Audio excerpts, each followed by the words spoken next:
Thank you very much, Mr. Chairman. Mr. Patel, I think you know that I have great respect for the men and women of the FBI, their mission, fidelity, bravery, integrity. I believe they deserve a director who respects their work and sacrifices, and they deserve a director who's focused on their mission. This is not about bingo cards or games. This is not about revenge. This is about the safety of our country and the people that work in the FBI. And the FBI runs on facts, it runs on truth. Truth matters, and without truth, the whole system breaks down. You said that Donald Trump has every right to tell the world that in 2020, 2016, and every other election in between was rigged by our government because they were. Yes or no, did you say that?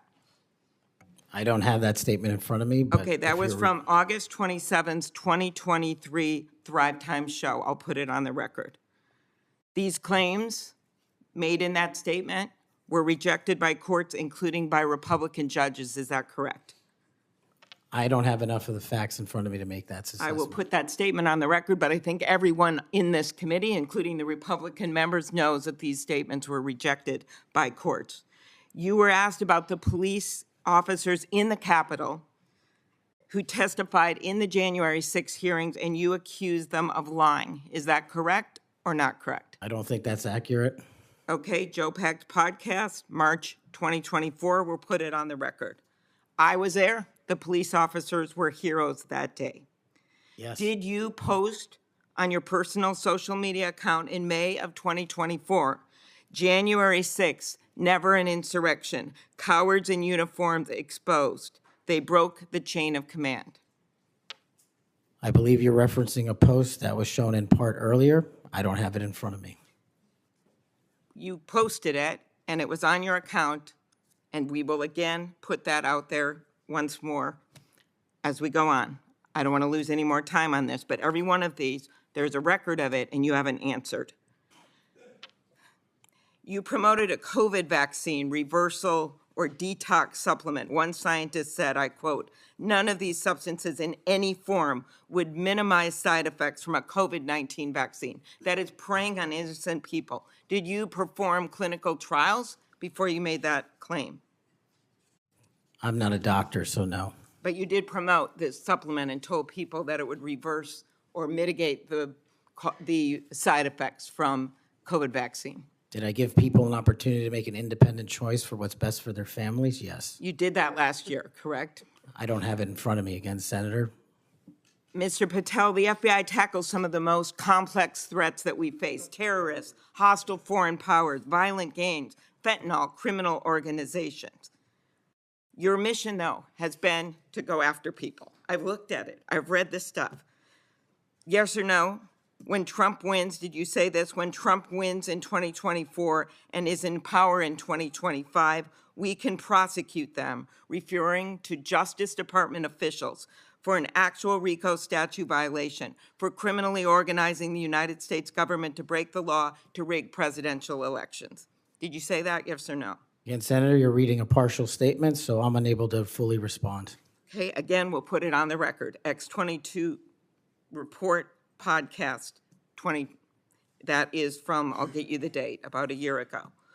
One of the names on your list was Bill Barr. Chairman Grassley has called him one of the most capable cabinet officials I've ever been able to vote for. Senator Graham has said, I have nothing but total respect and admiration for the job done by William Barr as Attorney General of the United States.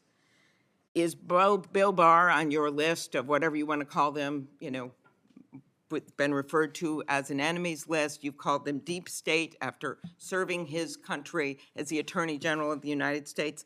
Is he on your list because of a personal vendetta? Well, it's not whatever we want to call it, Senator. With all due respect, it's not an enemies list. That is a total mischaracterization. I asked you, I actually used the words you used for the list, which was deep state, right? That's what you put at the top. It is a glossary against in the the Attorney back. General of the United States. Is it because of a personal vendetta that he's on the list? You're under oath. I have no personal vendetta against Bill Okay, Barr. he said about you, you would never be able to command the respect necessary to run the day-to-day operations of the Bureau That was actually in writing in his book. He had virtually, about you, no experience that would qualify you to serve at the highest level of the world's preeminent law enforcement agency, and that your appointment, as noted by Senator Durbin as Deputy Director to the FBI, would happen over his dead body. Is it, yes or no, why you would put him on the list of deep state as a former Attorney General, Trump Attorney General of the United States, because he wouldn't break the law for Donald Trump? Is that why? Absolutely not. As you know, he repeatedly told the president in no uncertain terms that he did not see evidence of fraud that would have affected the outcome of the election. Did you say in February of 2021 that the election stuff was never my job and I stayed out of that stuff? Again, I don't know what comment you're referring to, but I'm sure you're reading a piece of something. You said it on Pushback on a podcast. Is it true, though, that in December of 2020, you reached out to the Trump acting Deputy Attorney General and asked him to investigate a conspiracy theory claiming that people in Italy had used military technology and satellites to remotely tamper with voting machines in the U.S. and switch votes for Trump from Trump to Biden? Is that true? What was the date? That was out of December of 2020. I was Chief of Staff to the Department of Defense, so I don't believe that's accurate in any way. Okay, that came out of testimony before Congress. I will give it to you.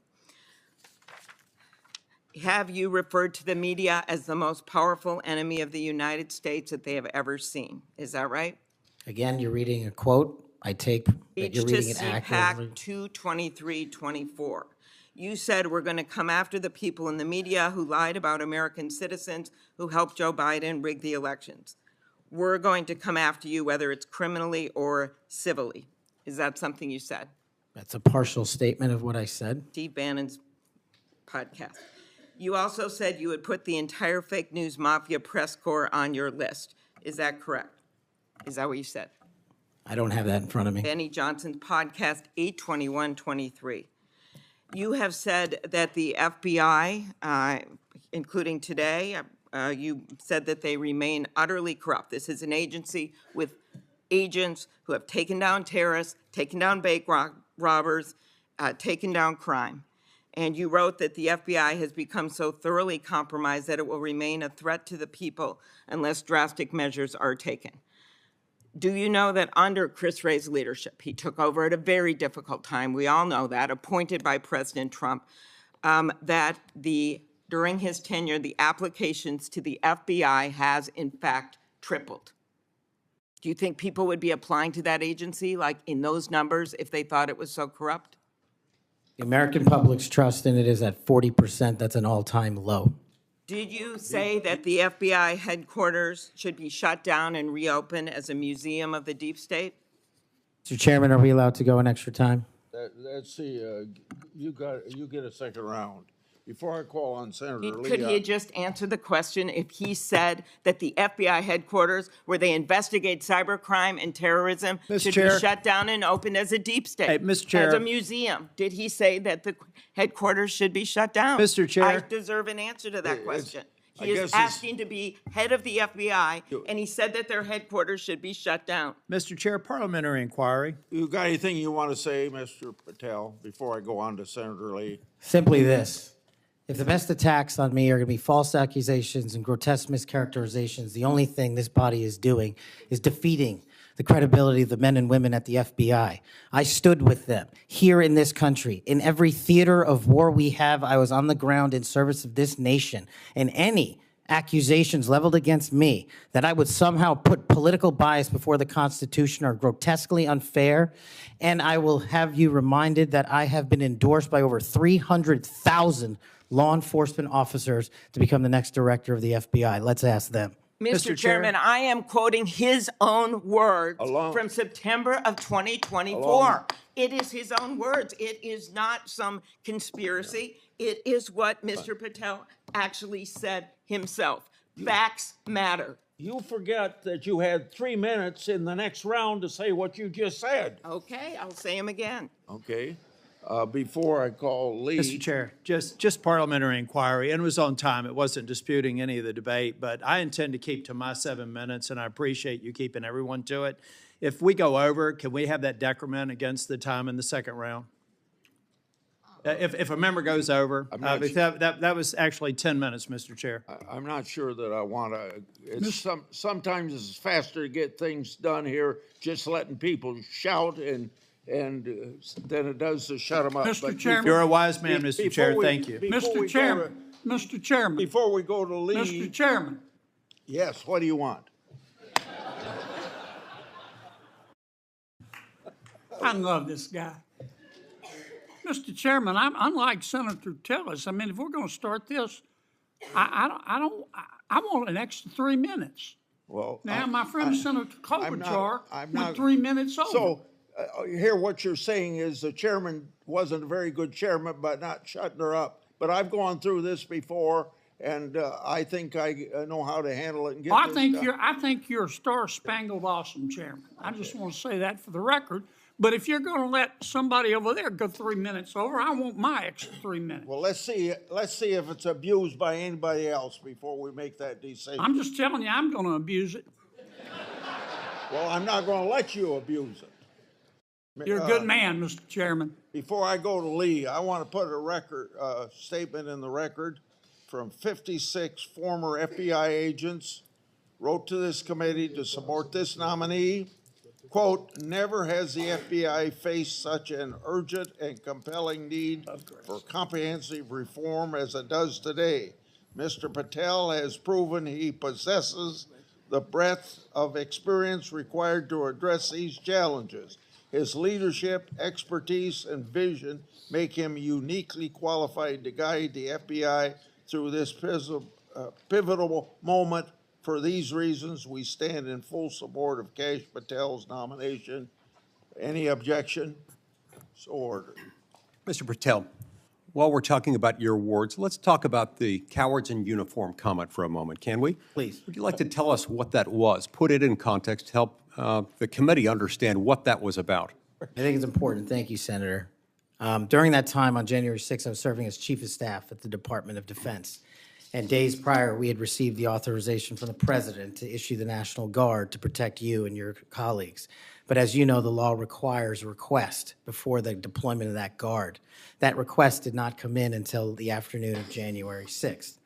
Once that request came in, this, unfortunately, as has been confirmed by his own testimony, I believe, the Secretary of the Army, Ryan McCarthy, failed to immediately deploy the National Guard and instead took a break to speak to media and make personal phone calls.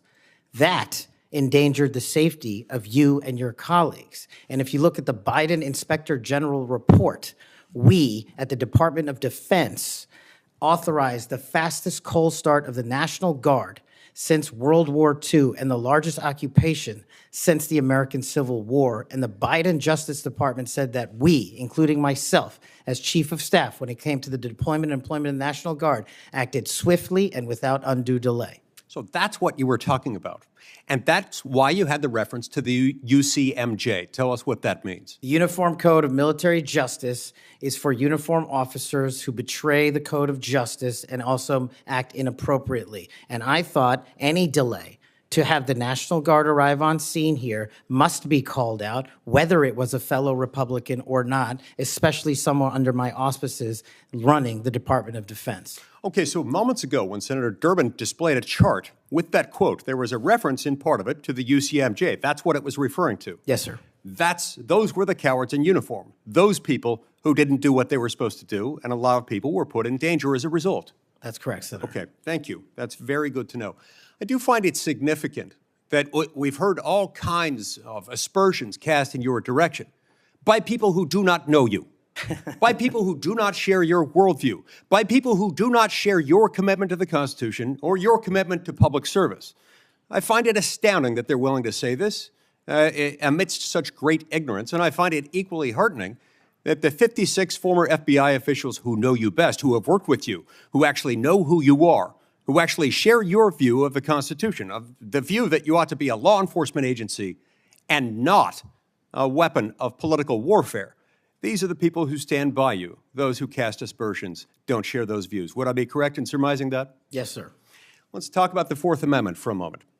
The Fourth Amendment tells us that in order for the government to breach your expectation of privacy relative to your person, your home, your papers. If they want to search that, if they want to seize you, they've got to get a warrant. And that warrant has to describe with particularity the persons or places to be searched or to be seized and to connect them up with a showing of probable cause. Now, in the case of FISA 702, we're dealing with a somewhat different universe. Now, moments ago, we heard some discussion about FISA 702, about suddenly we've got a different FISA 702 than what we had when President Trump was last in office. Is that true? Because by my count, FISA 702 has not changed substantively since President Trump was in office last. That's correct. Okay. And there was also some back and forth discussion about FISA 702 and the use of it and the fact that in real time, it might not work to get a warrant. This, in my view, misses the point. The concern that the American people have with FISA 702 is not about the real-time collection of communications regarding foreign targets. The concern is that once those communications are stored, you have within them what are referred to as incidentally collected communications of Americans, text messages, emails, recorded phone calls, and so forth. If they want to go in and search for someone, let's say you, if someone wants to go into one of those databases after they've been collected, let's say if you're unwittingly communicating with somebody who, unbeknownst to you, happens to be an agent of a foreign power or otherwise under surveillance under FISA 702. If they wanted to search for you, they wanted to enter your name, your phone number, your email address, or some other personal electronic identifier, would they have to get a warrant to do that under current law? Under current law, I believe so, Senator. Under current law, they routinely access that without getting a warrant. In order to access it, they've got their own internal procedures. They're not supposed to use this for light or transient reasons. They're supposed to have a perfectly good reason, and yet we found that on hundreds of thousands of occasions, they have accessed the private communications of Americans, searching for those individual Americans by name, by number, by email address, whatever it is, without a warrant or anything tantamount to it. On occasion, they've even been used for overtly nefarious reasons. One agent deciding to look in on his father because he suspected his father might be having an extramarital affair. On another occasion, an agent looked at people who were thinking about renting an apartment from him to make sure they were upstanding citizens and could be trusted. Are these appropriate uses of FISA 702?